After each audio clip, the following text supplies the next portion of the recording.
এই যে দেখেন, বিগত তিন চার মাস আগে আমরা একটা সাবমার্সিবলের জন্য এখানে নলকূপ খনন করেছিলাম। সেই নলকূপ থেকে 3বার এভাবে গ্যাস উঠেছে। সেই গ্যাসের মাধ্যমে বালু আর গ্যাস মিশ্রিত হয়ে এভাবে উঠে। আপনারা আরও বিগত দিনে দেখেছেন ধর্মপাশা উপজেলা 3 নং পাইকরাটি ইউনিয়ন 7 নং ওয়ার্ডের রায়পুর গ্রামে এভাবেই কিছুদিন পর পর বারবার গ্যাস আসে। এই যে দেখেন, আপনাদেরকে দেখানোর জন্য চেষ্টা করতেছি।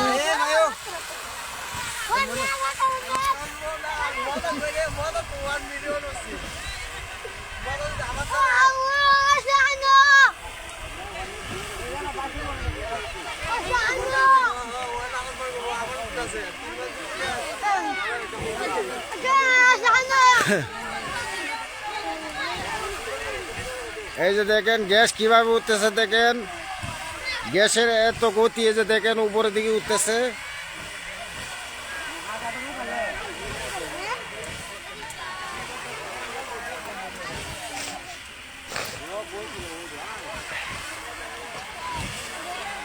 এই গ্যাস নিচে কোন জায়গা থেকে আসে তাও আমরা জানি না। এভাবে কিছুদিন পর পর উঠে, বারবার গ্যাস উঠে।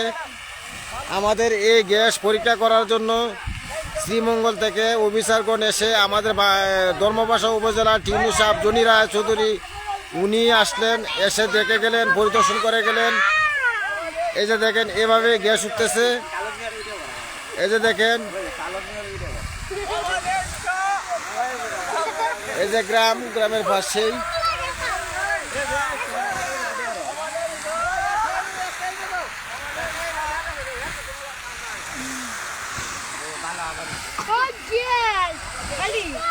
আমাদের মাঝে উপস্থিত আছে এই যে আমাদের 3 নং পাইকরাটি ইউনিয়ন 7 নং ওয়ার্ডের সাধারণ সম্পাদক সাহেব। এই যে দেখেন, আপনি কিছু বলেন এর বিষয়ে। আমরা এটা তো 2-3 মাস আগে প্রায় মাঘ ফাল্গুন মাসে ছিল। কেমন জায়গা দিনও 2বার হয়েছে, রাত্রে হয়েছে 3বার। এখানে অনেক বালু উত্তোলন হয়েছে। আমরা কিছু বিক্রি করছি, কিছু পাগারে এখন বরাট আছে। আমরা এইটার টিউনো মহোদয় এসেছিল এবং সিলেট থেকে ইঞ্জিনিয়ার এসেছিলেন, এসে এই গ্যাস পরীক্ষা করেছিলেন। পরীক্ষা কোনো সমস্যা হবে না। তবে সমস্যা যদি হয় তাহলে আমরা ফোন দেবো। বিগত 2-3 মাস এটা কোনো সমস্যা হয় নাই। আজকে হঠাৎ করেই এই যে দেখেন এই অবস্থা হয়েছে। প্রচুর জায়গায় বালু উত্তোলন হয়েছে। এই যে দেখেন, এই যে দেখেন, এই যে আমরা খুব কষ্টে আছি। ওদেরকে নৌকারে যেতে পারি না, গুরু যেতে পারি না, আমরা জমি যেতে পারি না। খুব কষ্ট, বয় আতঙ্কে সরকার একটা দেরিবান দিয়া একটা হুদ্দুকি বেরোতে বন্ধবে পোলাবান যেতে অত্যাচারের দিক দিয়ে চলাফেরা করতে হবে না। আপনি যে কথাটা বলছেন যে এই জায়গায় সরকারে একটা যে কোনো একটা ব্যবস্থা করে এটা তাতে বন্ধ করার জন্য একটা পদ্ধতি গ্রহণ করে, তাই তো?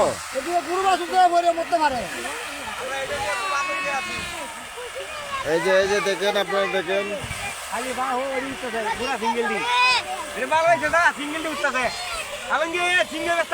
এই যে দেখেন ওই বিষয়টা নিয়ে আমাদের ফায়ার সার্ভিস এসেছিলেন, ধর্মপাশা থেকে টিনু মহোদয় এসেছিলেন, সিলেট থেকে ইঞ্জিনিয়ার পুরো স্টাফ নিয়ে এসেছিলেন। ওনারা গ্যাস পরীক্ষা করে দেখেছেন, বলেছে যে এটা এরকম আর হবে না। হয়তো ভিতরে খুব আবর্জনার জন্যই এই ঘটনাটা ঘটেছে। ওনাদের সিদ্ধান্ত ছিল এরকম, কিন্তু 2-3 মাস এরকম হয় নাই। আজকে হঠাৎ করেই এরকম হচ্ছে। এই যে দেখেন কি বেগে উঠছে, বালু উত্তোলন হচ্ছে। দেখেন যদি তলে এরকম গভীর হয়, এই দিক দিয়ে যদি কেউ হাইটে যায় তো রিস্ক হইতে পারে। এটা কিভাবে যে সমাধান আপনাদের কাছে বিবেচনা রইল, এটা কিভাবে যে কি করা যায়। আমাদের সুনামগঞ্জ এখন এমপি মহোদয়ের কাছে যেন আমার এই ভিডিওটা পৌঁছে, উনি যেন একটা এটার জন্য একটা কিছু করে। এই যে দেখেন কিভাবে মহামারী শুরু হচ্ছে। এই যে দেখেন কিভাবে মহামারী শুরু হচ্ছে।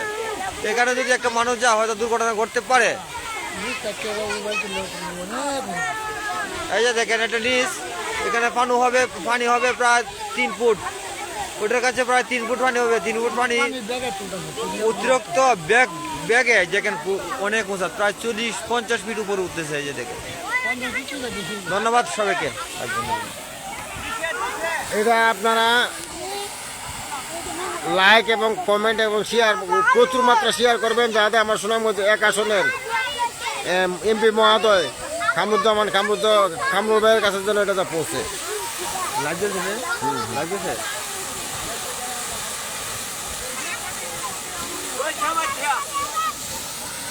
অনেক ডাবল উঠেছে, আগের থেকে অনেক ডাবল উঠেছে, অনেক বাড়ছে, চলো অনেক বাড়ছে ওতে, আচ্ছা ভাই অনেক ডাবল আলু কিবা কইতে দে দে উড়ে উড়ে দে দে দে উঠতে দে বল উঠতে দাও খালি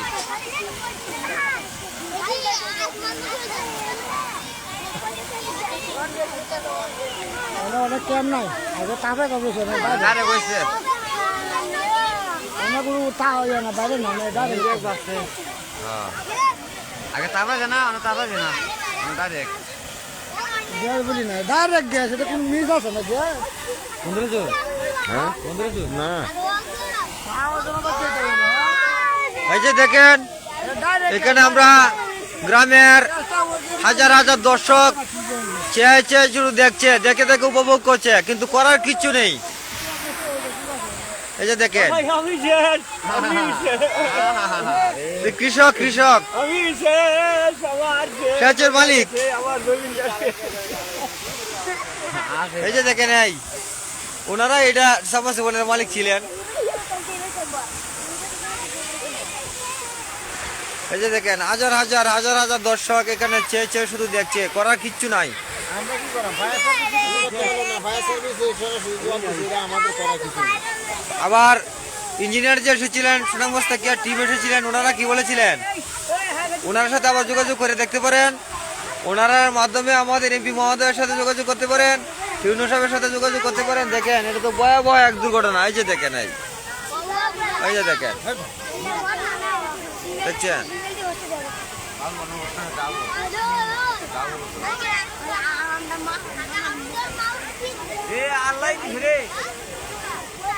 বাসা মনে হানি মাঝে বসুরে না মানে মুখটা কিন্তু ধান নিয়ে বেরোতে পারে আগে বলতে খেলা খেলা করবিতা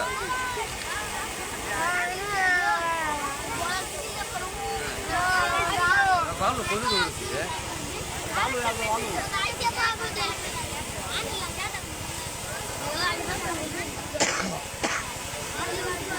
মেশিন চালা পানি উঠে বালু উঠে, এরকম ঘটনা আর জীবনে কখনো দেখি নাই।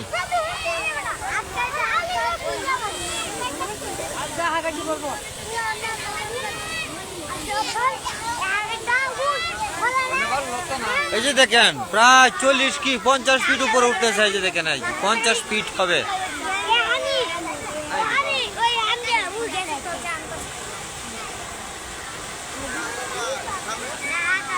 চেয়ার চাই, লাগ চাই, চেয়ারের মাধ্যমে সবাইকে জানিয়ে দেন। এই ভিডিওটা যাতে ইঞ্জিনিয়ার মহোদয়ের কাছে পৌঁছে, টিউনু সাহেবের কাছে পৌঁছে, আমরা যেন একটা সুপরামর্শ পাই।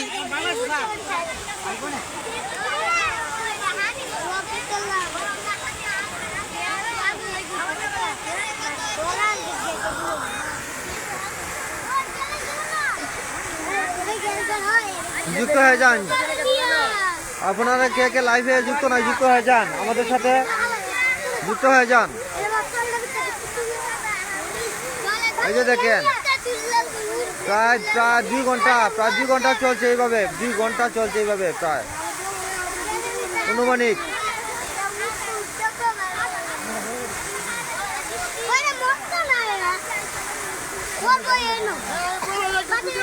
লাইক চাই, শেয়ার চাই।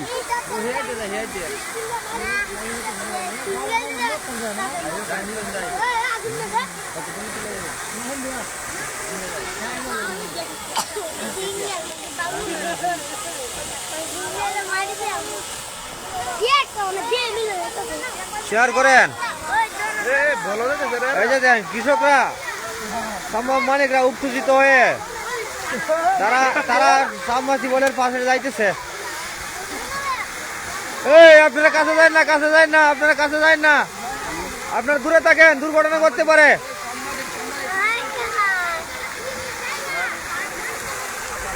লাইভে শেয়ার শেয়ার দেখুই তো না তো মনে এত সোয়ালে মানুষ আছে নাকি কয়জন আছে? দুজন আছে, তিনজন আছে। একজন আইছে লাগছে তাকে ক্যামেরার সামনে আনে।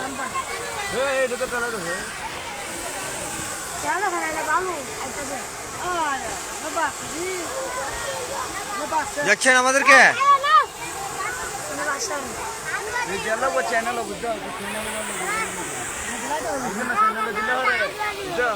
দেখে সেখানে তো হয়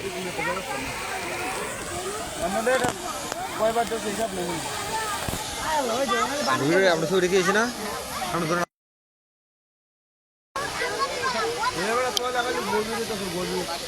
এই যে দেখেন আমাদেরকে দেখতে চাইছেন যে আমরা সামনে আছি, আমরা সামনে আছি, আমরা ভয়াবহ দুর্ঘটনা দেখতেছি, পিছনে ক্যামেরা দিয়ে দেখাইতেছি যে আপনারা কিভাবে বালুটা উত্তোলন হইতেছে। এভাবে আরো অনেক দিন হয়েছে, আপনারা হয়তো অনেকে দেখেন নাই বা অনেক দিন পরে আবার শুরু হয়ে গেছে। হঠাৎ করে দেখি এরকম অবস্থা, তবে তখন বলছি যে আমরা একটা লাইভে আসি বা একটা লাইভ দিই। এই যে দেখেন আপনারা পাশাপাশি এইটা এইটা এই যে আগে একটা মুখ দেখা যায় যে দুটো লোকের কাছে, এই দুটো লোকের কাছে একটা সাবমার্সিবল গেড়েছিলাম আমরা। এটা কি নষ্ট হওয়ার পরে আমরা এটা করার জন্য চেষ্টা করেছি। এভাবে আরও 3-4 বার এভাবে বালু উঠেছে, গ্যাস উঠেছে, তারপরে এটাকে সরিয়ে নিয়ে আরও অনেক দূরে নিয়ে গেছি। এই যে দেখা যায় একটা, এই যে ওই পিছনে হালকা ওই যে দুইটা কুটা দেখা যাচ্ছে, ওই যে একটু ওই যে পিছনে একবারে ওই দূরে, ওইটা নতুন করে করেছি। আর এটা থেকে কিছুদিন পর পর এভাবে বালু উঠে, বালু এবং পানি গ্যাস মিশ্রিত হয়ে একসাথে উঠে।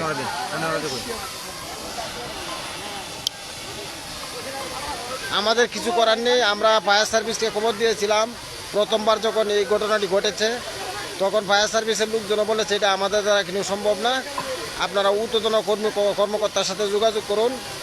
তারপরে আমরা শ্রীমঙ্গল থেকে অফিসারগণকে নিয়ে আসছিলাম, আমাদের ধর্মবাসা উপজেলা যে জনি রায় তালুকদার, ওনাকে নিয়ে এসেছিলাম।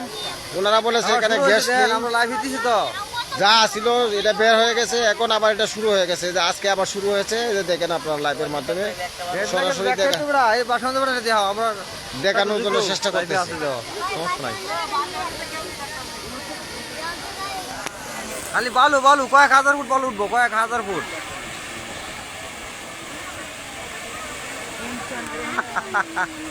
ঠিক আছে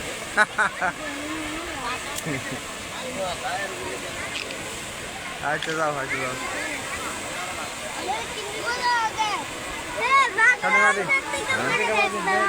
আমাদের এলাকার লোক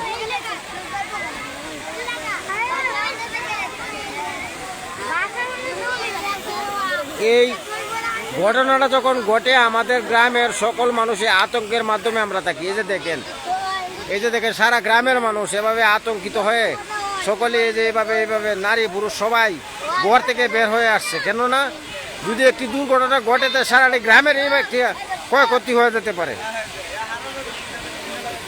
আমরা এই ঘটনাটার জন্য আমাদের উপরের সারিতে যারা আছে সবার কাছে অনুরোধ যে পরামর্শ করেন, পরামর্শ দেন, আমরা এই ভয়াবহ দুর্ঘটনা থেকে কেমন বাঁচতে পারি।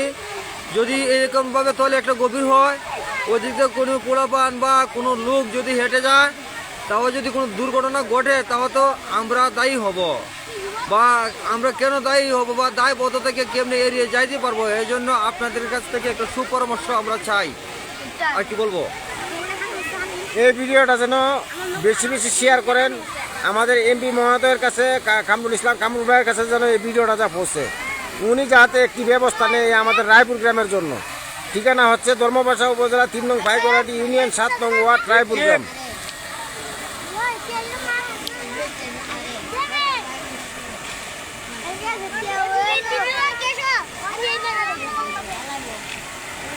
হ্যাঁ হ্যাঁ হ্যাঁ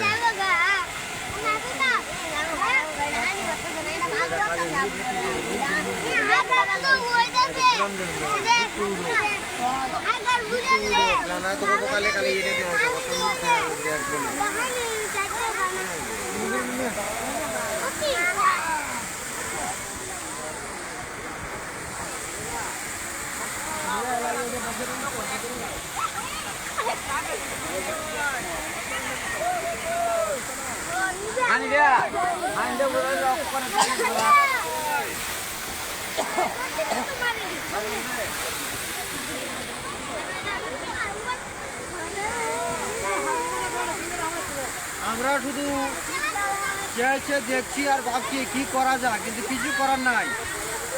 আজকে যদি লাঠিডাঙ্গা দিয়ে বা শক্তি দিয়ে কিছু করা যেত তাহলে আমরা করতাম।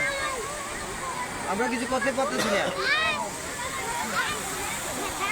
দেওয়ান আমার এদিকে 10 কাঠা জমি আছে, 10 কাঠা জমি আমার এটা হসিল হয় না, মরিচ করতে পারি না, ধান করতে পারি না, হসি কিন্তু হে ভাই রসুন কিছু করতে পারি না। অনেক ক্ষতি হয়েছে, সরকার আমার একটা ব্যবস্থা নোক। যিনি বলেছেন ওনার নাম মোহাম্মদ নজরুল মিয়া, উনি কৃষক একজন।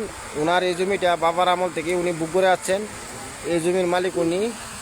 ওনার এই জমিতে এই বালুর জন্য এই যে এই গ্যাস আর বালু পানি মিশ্রিত হয়ে ওই জায়গাটা এই মেলানা জায়গা নষ্ট করে দিয়ে প্রায় 10 একর জায়গা নষ্ট হয়ে গেছে। এখানে কিন্তু ফসলাদি করার জন্য কোনো ব্যবস্থা নেই এই বালুর জন্য। এটা কিছুদিন পরে পরে এই ঘটনা ঘটে। আমাদের গ্রামের মানুষও আতঙ্কিতর মাধ্যমে থাকে, কেননা এই রাস্তা দিয়ে গরু ছাগল নিয়ে যেতে হয়, ধান কাটার জন্য মানুষ এদিক দিয়ে যাইতে হয়। এই জন্য মনে করেন যে এদিকে একটা আতঙ্ক থাকে, কোন সময় জানি এই দুর্ঘটনা ঘটে যায়। মূল সমস্যা হলো এখানে আমরা প্রায় 24-25 কাঠার মতো জ্বালাচার আছে। ওই জ্বালাচার নষ্ট হয়ে গেছে বালু পরে। ওই জ্বালাচারের মধ্যে এবছর আমরা জ্বালা ফলাতে পারি নাই। আমরা আর অন্য জায়গার জ্বালা ফলাতে খুব কষ্ট হচ্ছে। এখন এই যে উপরে প্রায় 1 ফুটের উপরে বালু ভরে গেছে জ্বালাচারের মধ্যে। ওই যে আমরা এই দুর্ভোগের মধ্যে আছি। এখন আমরা এটা কি করবো? আমাদের বাঁশ কাটা জ্বালাঘাতের মতো নষ্ট হয়ে গেছে, বাঁশ কাটা জ্বালাচার। এটা যেন আমাদের ধর্মপাশা ইউনুসের কাছে আমাদের এই প্রস্তাবটা রইল, উনি যদি আমাদের জন্য কিছু করতে পারে করবেন। আমাদের 22 কাটা জ্বালাচার নষ্ট হয়ে গেছে, জ্বালা ফলাতে পারি নাই। জ্বালা যদি আমরা না ফলাতে পারি তাহলে আমরা কৃষি জমি কেমনে আবাদ করবো? আমরা জ্বালা পাবো কোথায়? আমরা এদিকে এই যে বয়াবর, এই যে বৈশাখ মাসে একটা দিন গেছে, ফোলা ফান্ডের দিক দিয়ে যেতে পারে না, মেয়ে ছেলে যেতে পারে না, খুব ভয় আছে কোন সময় কোন দুর্ঘটনা ঘটে না। এই জন্য হঠাৎ করে আমরা খাইতাম বসি, ফোলা ফান্ড ধরেছে, কি হয়েছে আর এদিকে তো এই অবস্থা। মানে এমনি যদি আমরা খুব ভয় পাবো তাহলে কতদিন সতর্ক থাকতে পারবো, কয়টা ফোলা ফান্ডে ভোট দিয়ে রাখবো। এটা সরকার একটা, আমরা যে কোনো একটা পদ্ধতি নিয়োগ, এটা আমরা চাই, সরকারের কাছে আমরা দাবি। আচ্ছা ঠিক আছে, মোহাম্মদ নজরুল মিয়া তালুকদার সাহেব ভালো কথা বলেছেন। এটা একটা সরকার যেন এটা একটা ব্যবস্থা নেয়। আমাদের সুনামগঞ্জে এক আসনে এমপি মহোদয় আছে কামরুজ্জামান কামরুল ভাই, উনি যেন এটা সৌজমনে পরিদর্শন করে উনি যেন দেখেন, এই আশাবাদ উনি ব্যক্ত করেছেন।